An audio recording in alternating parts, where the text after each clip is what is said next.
Hello again and welcome back to Scott and Wanda's world. Scott and Wanda's world. Used to be Beer Wonder.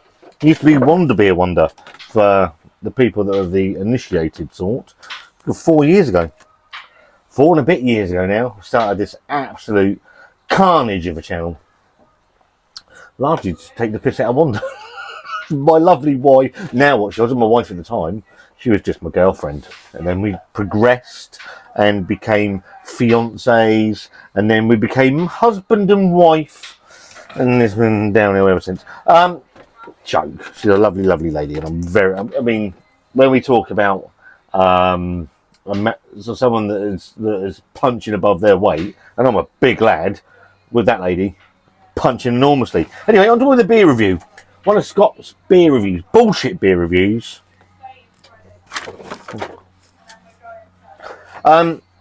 Recently, I went to Windsor. I work in Windsor quite a lot. For my sins, for 17% success rate. And there's been some noise recently about a brewery that's fairly new on the scene. They popped up on a lot of social media fairly recently. And you've got Windsor and Eton Brewing that I've not been that massively impressed with their beers. Apologies to Windsor and Eton Brewing. If they see this, which they won't, we're only a very small channel. Don't profess to be a huge channel. I'm not fucking someone that thinks I'm bigger than I am. Some of these idiots out there.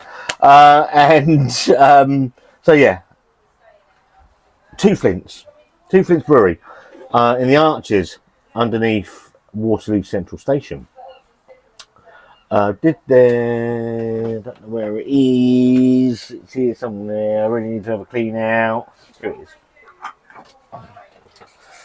Looking Glass West Coast IPA, which was absolutely fantastic to be fair. And what I like about Two Flints is they put what hops are in them.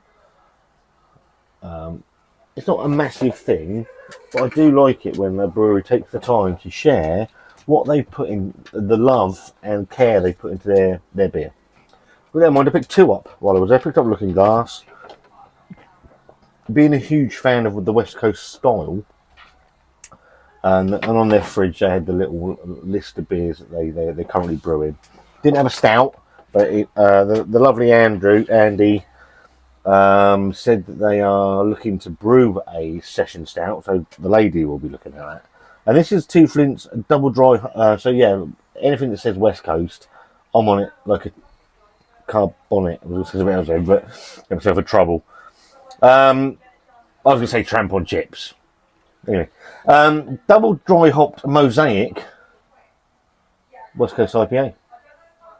This is that 4%? Sorry, 6% or 8%. Eyes are going these days. It's 6%. 6% ABV. It's got Mosaic, the Mosaic hop. It should work quite nicely with West Coast IPA because it should give off a slightly piney flavour and aroma. Ingredients are water, malted barley, hops and yeast. So none of this bloody adjunct rubbish, which I wouldn't expect in a West Coast IPA anyway. And if you put in adjuncts in a West Coast IPA, stop. I don't think I've ever had one. I don't know what I'm going on about now. Done 2 beer reviews. I'm slightly drink responsibly and always recycle. I've got a bike. That's handy. Unfiltered and unpasteurised. It's vegan friendly. Drink fresh. Hops fade fast. And has it got a date? A date best before January next year. Brewed in Windsor. I don't know if Two Flints have got glasses. If they have, I should go and buy one. So I'm like that. I like to support these little breweries. Now, someone said in the last Two Flints, there was a couple of people actually. Graham, Death by Cocktail, and there was Pompey Jim saying, "Can't afford these beers. These are luxury beers." I completely understand. I'm not saying they're not. They are. They're not. I'm very lucky in my job that sometimes I'm near these breweries, so I can pick bits and pieces up in a lunch hour or whatever, etc. I do get the premium price craft beer. This was about £5.5, £6. I get completely that we can't all afford it anymore. But I review a lot of crap on this channel for entertainment's sake. I pick it up. Occasionally, I like to treat myself to a nice beer as well. So I'm really looking forward to this. 2 Flints. The couple of beers that I've had. I won at London Craft Beer Festival. Can't remember that much about it because I was slightly south of sober. That might have been Looking Glass. I can't honestly remember. It might have been this one. But the couple of beers I've had have been very, very good. Anyway, onto this one, the Mosaic. Double dry hop Mosaic. Cloudy. So there's a nice haze to it. It's looking the right colour for a New England IPA. So it's slightly deeper straw colour, golden colour. It looks fantastic in the glass. Let's get a nose and see. I don't want that bitterness. Too many UK breweries brew a West Coast IPA and they don't hit that bitterness. I want it bitter. I want 60, 50, 60, 70 IBUs in that 40 upwards. I want them. Anyway, go. It smells fantastic. Hang on a minute. Here you go. You digging. So you're picking up that pine. The pine's crucial. Slightly jammy, marmalade-y.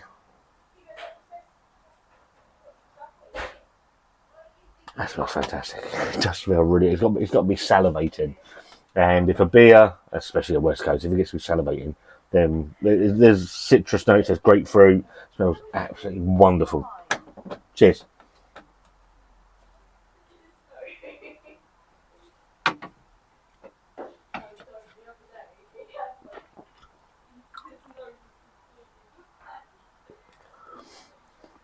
Mosaic works well. You get a slightly earthy nature to it as well. You've got that citrus element running through it. There is a nice sticky pine. Mouthfeel is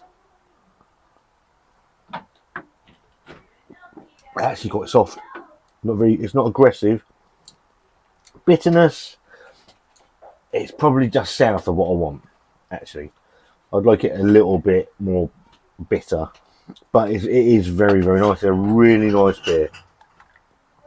The couple of beers that I've had from 2 Flints, the West Coast side of it, have been absolutely tremendous. One does almost fell over. You can't see that.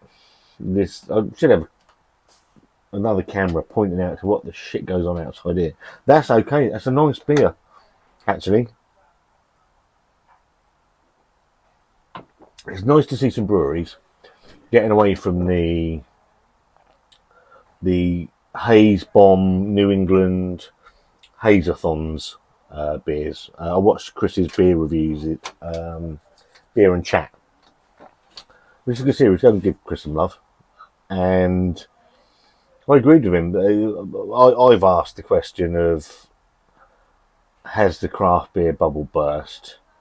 I asked it about a month or so ago. No one gives me any credit because no one wants to recognise me. I don't actually give a shit. It doesn't bother me in the fucking slightest. But certainly, and he made the point of, as a bubble burst, no, it has on New England IPA style. I agree with that completely. The West Coast style, when done well, and if you like a bitter IPA, it's a style that is sublime because it has that sweetness in there. So you get that nice sweetness, just like a jammy, sort of marmalade-y flavour, tangerine-y flavour, and then you get the pine and you get that real bitterness on the end. And that has that. And the Juice Bomb beers they're just so fruit forward, very pillowy soft, lack of bitterness, that they became really quite annoying. Certainly the supermarket versions, there are some very good New England IPAs out there, but you're gonna have to pay money for them, unfortunately now. That for me is it's a cracker. I really like that. The double dry hopping has given it a lovely hoppy character. What I would want from a West Coast IPA. Thoroughly enjoying that. I'm going to go and sit in there in our lovely revamped kitchen on the stool and sort of talk talk to Wanda. Not that I don't talk to Wanda. She's my wife. While she's cooking a lovely roast dinner. It's Sunday. So, yeah, if you've tried anything from Two Flints, then let me know. If you haven't and you've got a bit of spare cash, then, as I said on the last one, you got to buy 6. I don't know what their delivery radius is, but it's worth. Or if you see them in a bottle shop or where you get your half decent craft beer, then take a punt on them, because the 2 beers I've had, and I will definitely go back and pick some more up when money warrants and if I can afford it. So, double dry hop mosaic from Two Flints. West Coast IPA, I'm going to give it a thumbs up. I think it's very, very nice. I get it's a luxury beer at £5.5, £6. I can afford that. I get that some of you can't, but I'm not going to just review crap. At some point, I'm going to actually review a beer that I'm actually going to enjoy. If you like this video, give it a thumbs up. If you don't, give it a thumbs down. There's a subscribe button over there somewhere, if you're that bothered. If you're not, it's not compulsory. It's free. Doesn't cost you anything. It just boosts the channel slightly. And me and Wanda will see you very soon. Have a great evening.